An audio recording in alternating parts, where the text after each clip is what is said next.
Today's Captain's blog is made possible by a generous donation from Jamie Grant. Thank you for helping out and being a part of all of the insanity that is the blog.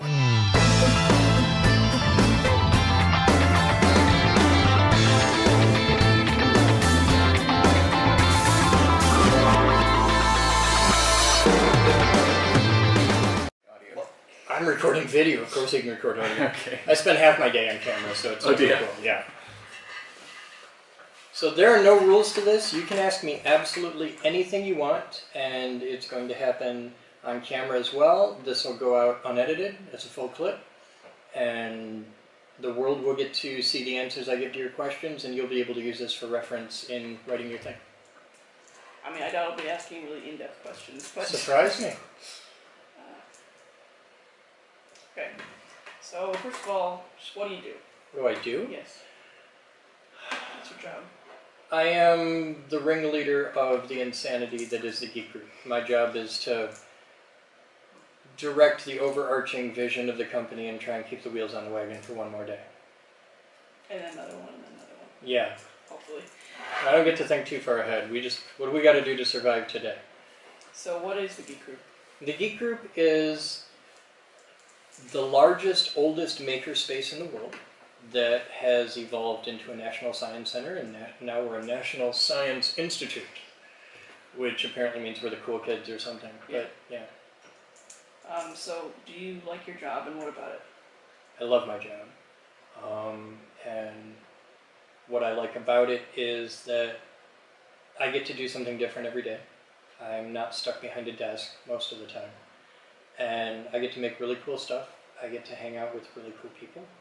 And I get to do stuff like this and help people get interested in science and technology and the future. How did you come into your job? I created it. Okay.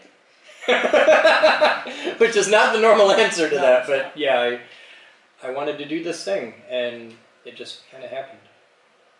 So what are some of your talents that you use in this job? The talents that I use in this job, I'm really good at healing. I don't scar too bad, and I have very thick skin.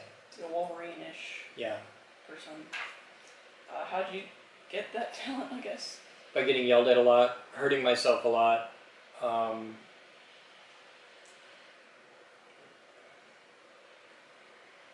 When you put yourself out in front of the public, especially in today's world, where like back in the day, you'd do a stage play, and you had to deal with the critics, the reviewers.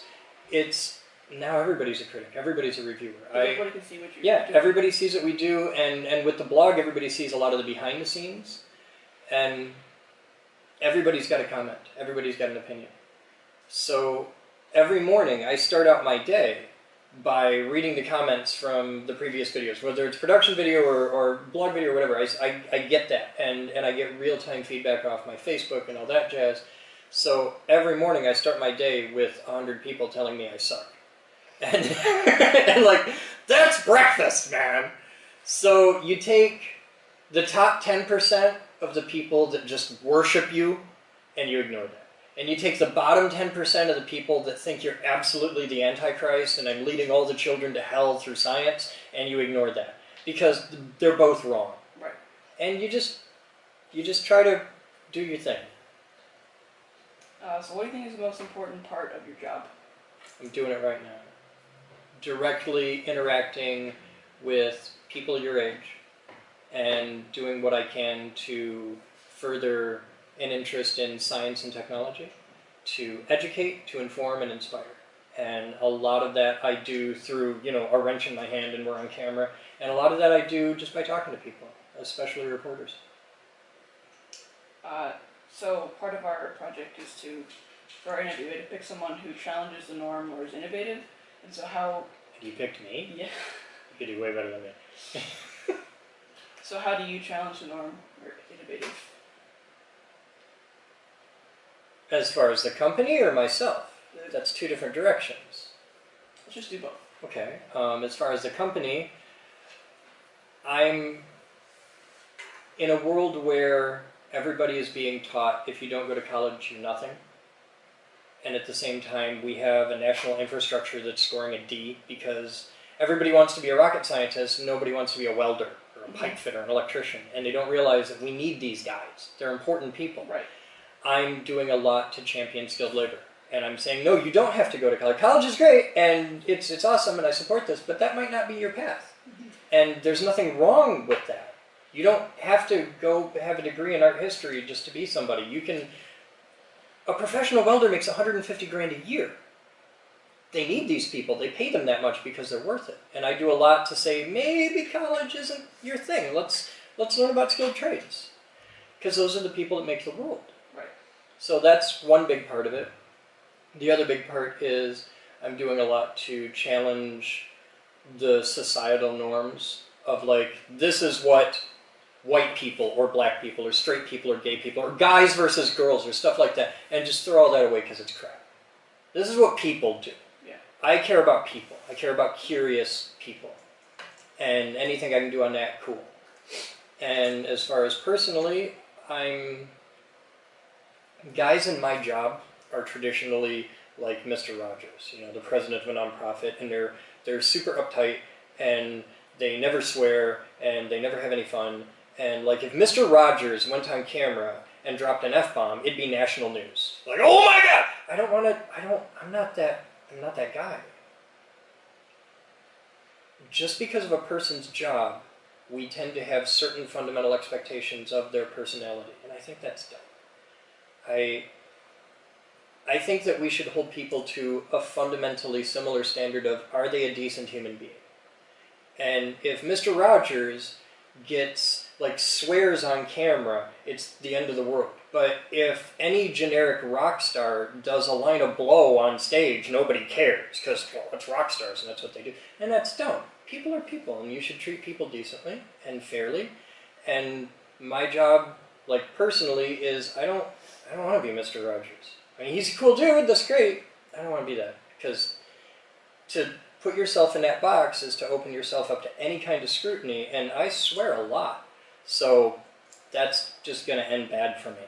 So I just threw all that away and said, this is me, and I can be kind of a dick sometimes, but I try to be a decent human being, and let's just work on a level playing field and go from there, which is really weird for somebody in my line of work.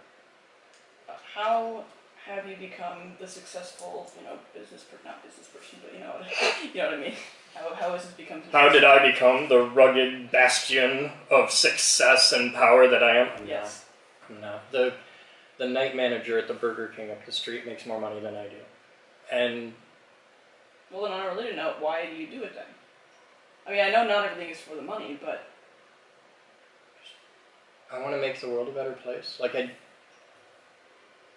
get a lot of people that comment on, and you've seen this because you're familiar with YouTube. You see a lot of people that comment like on videos and stuff, and they're like, "Your video sucks. Your lighting sucks. Your camera sucks. Your editing sucks." And most people, that's picking a fight. What we do is like, "You're right.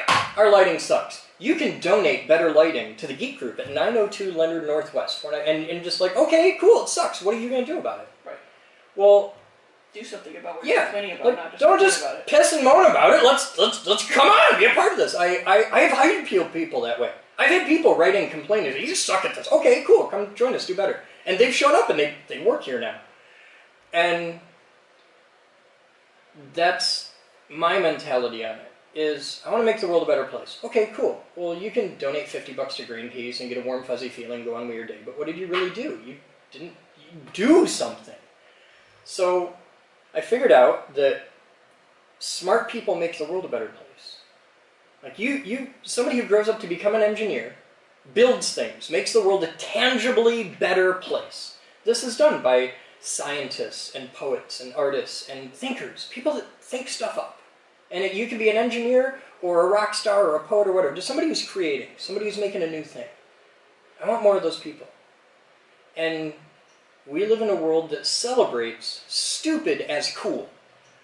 And that's not a good way to build a world. So I wanted to make a place that collects smart people and collects curious people and give them all the tools and all the toys and everything ever. You can come here and build anything you want, and I don't care what it is.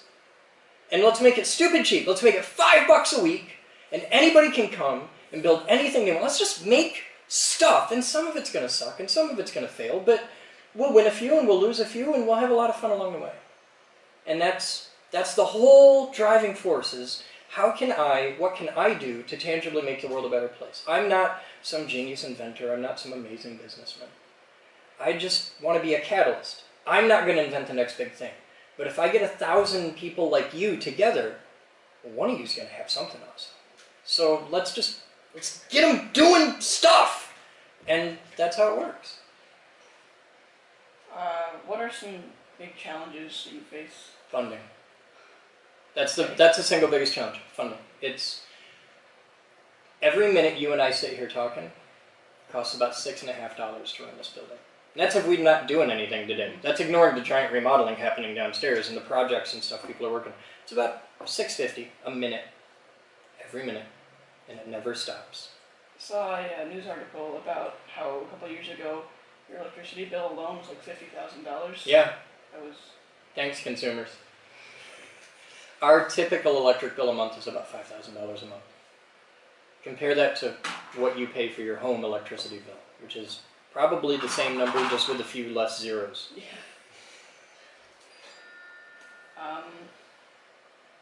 How would you recommend that students like me create a new innovative job like yours? Like if we want to make a difference and have people make stuff, then how would we, in a different way, do that? It's easy. There's two things. One, when everybody tells you, follow your passion, follow your dreams, they're completely full of shit. They didn't. They don't know anybody who did. It doesn't work. It's a great way to get it to spend lots of money in college on something you'll never use. I know a lot of people that followed that path. The way to actually do it, to make a difference, to get successful, because there's two ways to do it. You can make a fundamental difference in the world, or you can get paid and use the resources that you've generated on your own to make a difference in the world. Find out what makes you happy. Do you want to get paid or do you want to make a difference? Because those are two very, very different paths. And then look where everybody's going. Just stand back, like on the day you're trying to figure out what to do for a job. Look at what all your friends are going towards, like video game development, okay? And go the other way, because that's where the opportunities are. Everybody else is, all the guys are fighting over like 10 jobs. And there's only so many video game developers and animators in the world. What's these guys over here doing? Go check that out. And you might fail, you might suck. So what? Give it a shot. Try something different. And that's where the green grass is. It doesn't work for everybody, but it's better than being the same as everybody else. That's really all I have for... Well, that was easy. All right, now put this down. Ask me 5 questions off the top of your head. I don't care what they are. It can be stupid, can be mindless, but just hit me with whatever you got. How much do those Tesla coils cost? Each? To make? Yeah. The big ones we're building right now, final cost is going to be about $50,000 a piece. I need to raise about another $20,000 before they're going to even turn on. The little ones aren't too bad. The big ones are really expensive. And every time we screw up, it costs a lot of money. In a hurry. And it isn't, the money's bad, but it's the time. Mm-hmm. It takes a lot of time. Just after you've spent all the money, and you turn it on for the first time, and everything is go, and you're ready, you have to tune it. To get that really dialed in, to tune it, like, hey, it works, we're good enough to go live with it, that's a few hours. But to get it really dialed in perfect is about 3 months. And the minute something breaks or catches on fire or shoots across the room, because that's never happened ever, that whole 3 months of tuning, it's gone. Start over. So I was here on a tour a couple weeks ago, and you ran that electricity so trying to use aluminum. Mm-hmm. Project Thumper. How does that work? You want to say? I'm There's a whole video on it, like a walkthrough, but basically what we do is we suck electricity out of the wall as fast as we can without tripping the breaker. Mm-hmm. We put that into a really big electricity bucket. It's called a capacitor. Those blue pop can things, those are all capacitors. And we charge them up as fast as we can. It still takes about a minute and a half because that whole system's designed to run on a regular wall plug. We could charge it a lot faster. Well, it's 120 volts, and I think we run it at like 18 or 19 amps. We have a 20 amp breaker, so we're just low enough that we don't trip the breaker. We could charge the whole thing a lot faster, but I wouldn't be able to move it around and unplug it instead. Once we have it all charged up, then the victim, volunteer, pushes the button, and when they push the button, a blast of air pushes a pneumatic cylinder down, and that closes the gap. There's 3 big contacts. There's 2 that sit like this, and there's 1 that comes down on the cylinder. And it's all controlled by air, no wires, because it's so dangerous there that we can't have a direct electrical connection between the big dangerous and the kid pushing the button. So there's an air gap. It's called an air gap. And when they push the thing, it comes down, and all the electricity goes through. So it's like being in a car. If you and I get in the Lotus downstairs, and we go over to the highway and we punch it, and we accelerate from 0 to 70 in like 5 seconds. It's the greatest feeling. It's just like, ah! And it's awesome. It's huge fun. Over 5 seconds. 5 seconds is a lifetime in physics land. Now, so let's say to go from 0 to 5 seconds up to 70 miles an hour, we put round numbers of 100 kilowatts of energy into that car, okay, to get to 70 miles an hour. If we do the exact same change, go from 100 kilowatts of energy to 0, and decelerate that car from 70 miles an hour to 0, but instead of doing it in 5 seconds, which would be kind of uncomfortable, we do it in 5 milliseconds, which is easy to do with a car. You just drive it into a brick wall. It's the same amount of energy, but it's much faster, much shorter time. It's going to ruin your whole weekend. That's what we do with Thumper. We charge all that energy in over about 90 seconds, and we let it all out in the blink of an eye. It's actually a lot faster than the blink of an eye. It happens in about 3,000ths of a second. And all of that energy goes into the thing at once, so it gives the appearance of a much larger amount of energy, because all of a sudden it's 144 million watts, and that's a lot of watts. So we go from the most energy you can suck out of a wall socket in a minute and a half, which is like nuking a cup of coffee, to the energy a whole city uses, but for a very tiny amount of time. And it's all delta T, the difference in time. That's how it works. What else you got? Do you have something you want to ask? Sure you do. I don't. Sure. Did anything else intrigue you on the tour? You have a lot of cameras around. I know, like, you About 200 of them. do the live thing. I've done it a couple times. Why do you do that? Just Because there's a lot of people that can't come here and see what we do, and I want to share it with as many people as possible. Because most nonprofits tend to be rather secretive. Like, you donate your money, but you don't really know where it goes. Like, if I donate $50 to the Cancer Foundation, well, where exactly does that go? Did I just buy paper clips for the office, or, did I cure some kid's lymph node thing? And with us, I'm fanatical that people should ask questions and demand evidence. People should know where their money goes and what it's being used for. That matters. And the only way to do that is to have a lot of cameras and just say, here it is, here's everything, take a look. There are no secrets. And it's why I do a lot of interviews. And I take this interview with you just as seriously as if CNN walked in the door. It's sharing what I do with as many people as I can.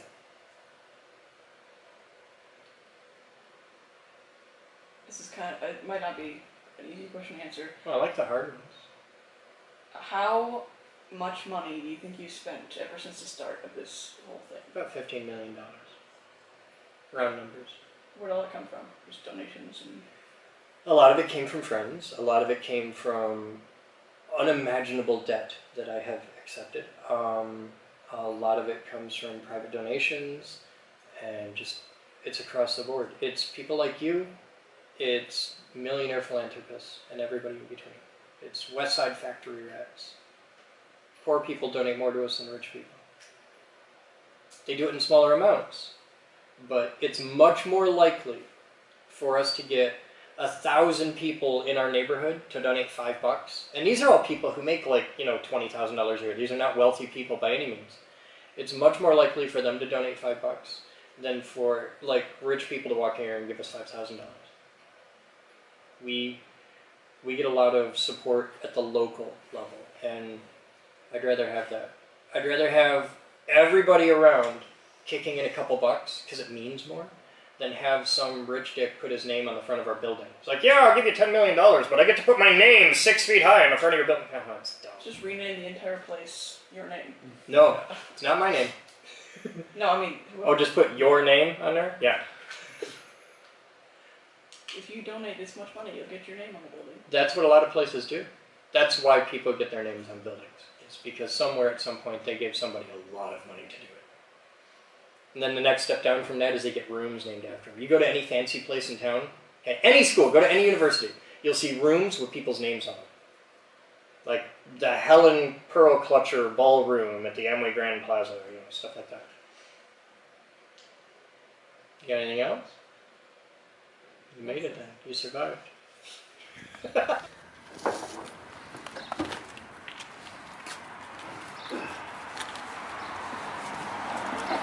Are you on the strap now? Oh, we got it.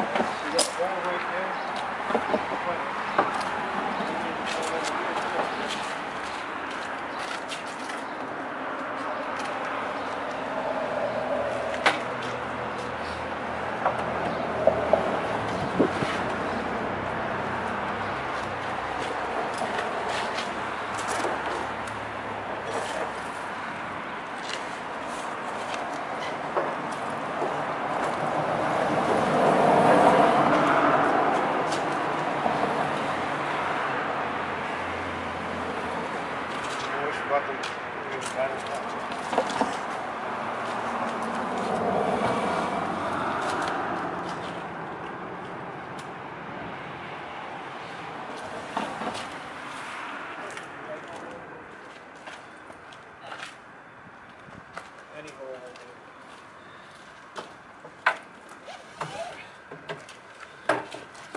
Hi there guys, welcome to today's Captain's Blog. It's 12:35 on April 2nd, 2018, and it's 38 wonderful degrees outside. Fabulous. It's only 38 degrees. Practically t-shirt weather for Michigan.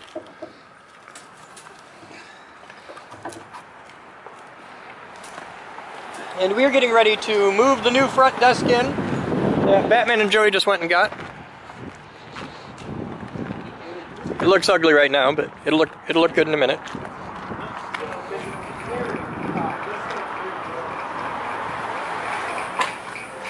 It's coming.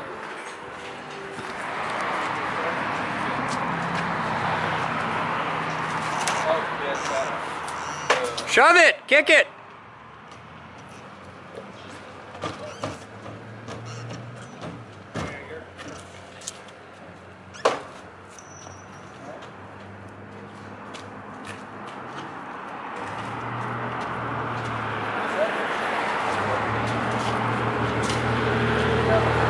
And if you thought that sucked, wait till they get to the next corner. We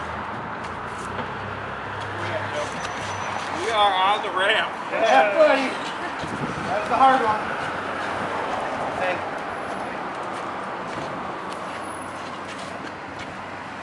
No, I think this is going to be the hard one.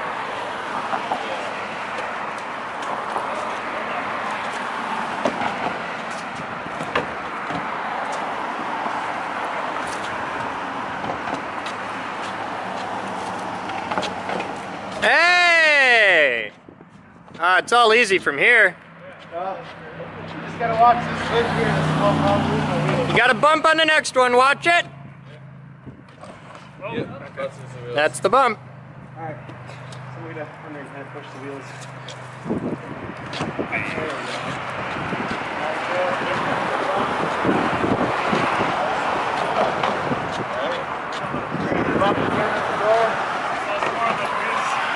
Two squares to door. One square to door. I guess he should have just gone like Alright, I don't have this. The leverage, I guess. You want help, Evan? We got it. Okay. Yeah, buddy. For now. I could change any moment. Yes, sir. Yes, sir.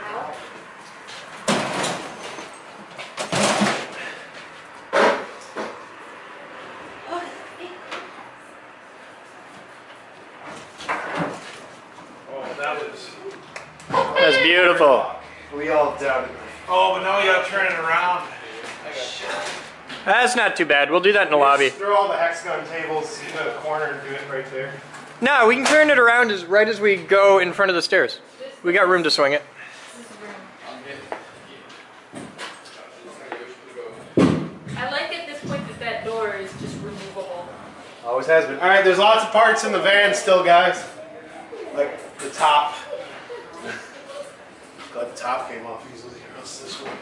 Yeah, or else you would have left it there. Burn the store down. Alright, let's go grab the stuff out of the inside of the van. Okay, here we should probably swing it. The rest of the desk is inside of the van. What do you mean? Push it my way? Oh, actually swing it in there. Yeah. I'd do it as you go around the corner. That'll do. Ballet. Thanks to Darnell Rose Casters. Those are indeed Darnell Rose casters. You can tell by how smooth it moves.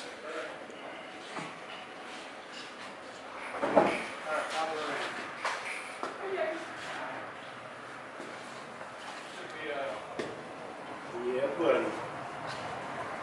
So let's put it approximately where it is and see how. Well, this will be up against the stone, so it'll be about there. Because then the boxy terminal will be going like right here, so as you come right On in, the desk? Yeah. And we're gonna move the other one out of the way and put it somewhere safe because we're gonna list it for sale, and I'll give it a week to sell, and if it doesn't, then chainsaw time. Hi, Papa. Dog approves. Oh, hold on. There we go. Is that a figure? Yeah. Yeah. We're cool. Alright. Here, let's pull these out so you don't move your Yeah.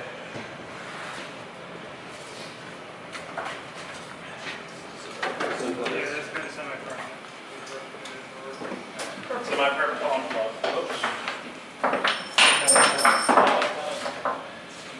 Yeah, someone help me steer.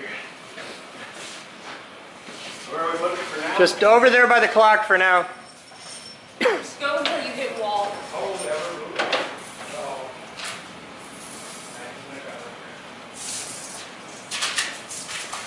Go ahead.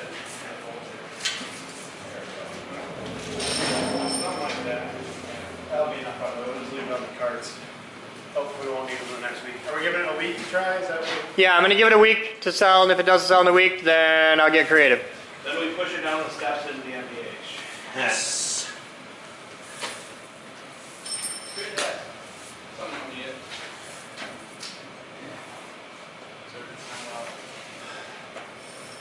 Alright. So we're lining the front of that with the front of the stones, okay? I thought we were going over on the inside. Let's put it here first, see how it looks. It's easy to move this, so. Side to side. Because this is...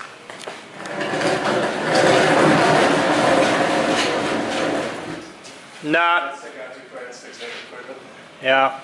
I was just thinking of trying, yeah.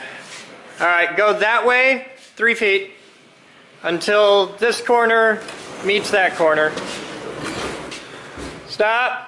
A little bit more. Alright, now, the question is, do we want to set this back? That was my plan. Yeah, I'm thinking this corner On that corner. Yeah. That's what I was expecting. So come towards me slightly. There we go. Now back. A little more. Good. Now make sure it's square. I can't tell from here. Square in the building or square in the world? Hang on, that end comes back a little bit. That's good. We'll measure it out and get it exact, but it's pretty close right there. Alright. Okay, so that's the new front desk. Nice. Hey, somebody found the fence. I'm gonna put these things up. Alright, let's put together. Today's Captain's blog is made possible by a generous donation from Jamie Grant. Thank you for helping out and being a part of all of the insanity that is the blog.